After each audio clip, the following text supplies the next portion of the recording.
तो good afternoon to all. आज अपना टॉपिक है पेशेंट राइट्स एंड एजुकेशन। जो अपन एनएबीएच के बारे में डिस्कस कर रहे हैं वो एनएबीएच का आज का फोर्थ चैप्टर है, PRE, that is a patient education and rights, patient rights and education. तो इसका मेन ऑब्जेक्टिव जो है वो है protect patients right and empower them with clear education, ensure informed consent and address patient feedback effectively। मतलब इसका main objective क्या है, तो पेशेंट के राइट्स एंड एम्पावरमेंट उनको क्लियर बताना है, एजुकेट करना है। जैसे कि आप कोई भी प्रोसीजर करते जाते हो तो इन्फॉर्म कंसेंट लेते हो, पेशेंट का फीडबैक पूरा बताते हो, तो वो ये इनका मेन ऑब्जेक्टिव है। देन इसमें की एलिमेंट्स क्या क्या है, तो patient inform concerns, patient education and feedback mechanism. तो इन्फॉर्म कंसर्न में ensure patient provide inform concern for treatment and procedure understanding the risk and benefit. मतलब आप पेशेंट को पूरी चीज़ों के बारे में इन्फॉर्म करते हो कि क्या रिस्क है, क्या बेनिफिट्स मिलेंगे और इसका अल्टरनेट्स क्या है। तो जो भी ट्रीटमेंट आप करोगे उसके बारे में आप पूरी जानकारी उनको देते हो, ठीक है।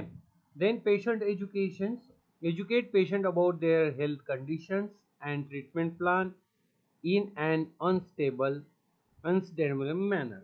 मतलब आप पेशेंट को एजुकेट करते हो कि पेशेंट की हेल्थ के बारे में, कि पेशेंट की अभी फिलहाल कंडीशन कैसी है, आगे जाके क्या हो सकता है और आगे में हम ट्रीटमेंट प्लान क्या कर रहे हैं, ये चीज़ हम आप पेशेंट को डिस्कस करते हैं। देन पेशेंट्स का फीडबैक, दो capture and address patient feedback and complaints through effective system. जैसे कि पेपर भी हो सकता है, अदरवाइज सिस्टम से भी आ सकता है, ठीक है।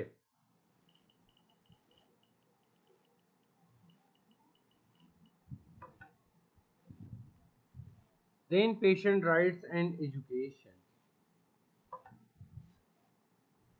ठीक है।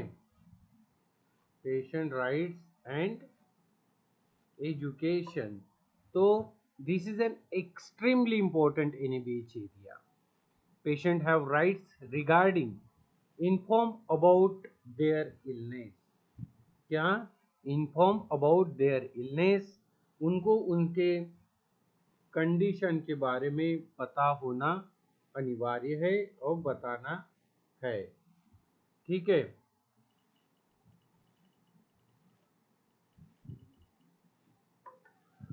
Then propose treatment, then risks and benefits, then expected outcome और उसका अल्टरनेट्स क्या है, then cost information, privacy, confidentiality, inform concern, refusal of treatment, access to medical records and complaints और ग्रीवेंस मैकेनिज्म।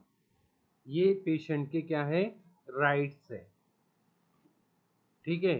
कि वो अपने हेल्थ के बारे में जानकारी ले सकता है, ट्रीटमेंट के बारे में रिस्क एंड बेनिफिट्स आपको पता हो करना है, अल्टरनेटिव्स, जब वो ये मान लो सर्जिकल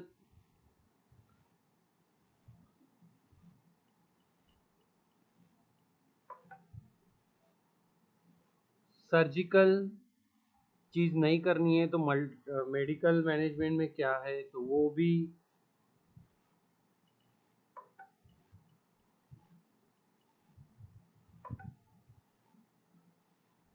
देन कॉस्ट कितना लगेगा, ठीक है। प्राइवेसी, कॉन्फिडेंशियलिटी, इन्फॉर्म कंसर्ट, ये सब पेशेंट के क्या है, राइट्स है।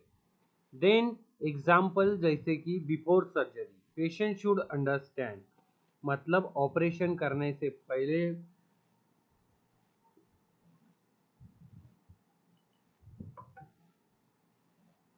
बट ऑपरेशन करने से पहले कि वो पूछ सकता है व्हाट प्रोसीजर भाई रिक्वायर, कौन सी प्रोसीजर आप कर रहे हैं, क्यों रिक्वायर है, इसके बेनिफिट्स क्या है, इसके रिस्क क्या है, और सर्जरी ना करे तो उसका अल्टरनेटिव्स क्या है, और ये सब नहीं करे तो क्या हो सकता है?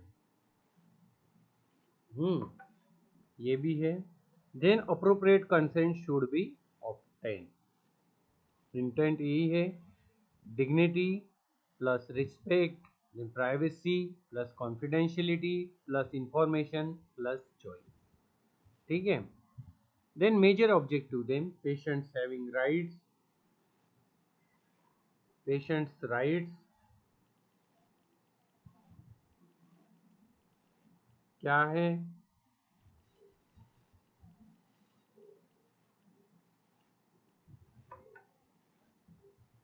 क्या है?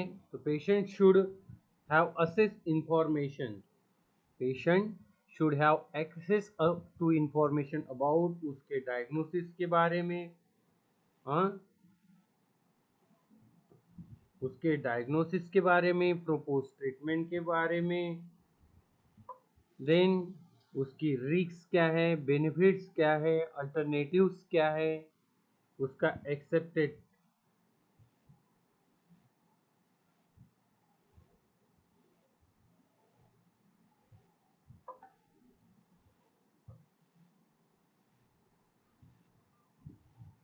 ठीक है।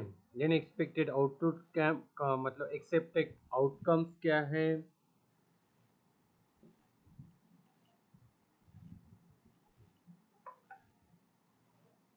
ठीक है। देन कॉस्ट कितना लग सकता है, डिस्चार्ज कब होगा, फॉलोअप कैसे करना है, ये पेशेंट के राइट से पेशेंट को पूछना है। देन इन्फॉर्म कंसर्न,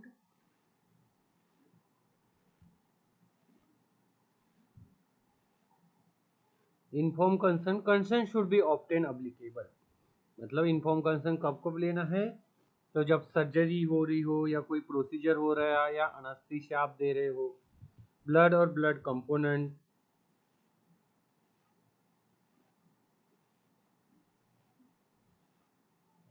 या other intervention according to hospital policy and law, other interventional according to hospital policy and law. Then major objective, जैसे कि प्राइवेसी हो गया तो प्रोटेक्ट फिजिकल प्राइवेसी, क्या करना है प्राइवेसी में? Physical privacy. Then medical information या कोई पर्सनल इंफॉर्मेशन, ये आपको क्या है?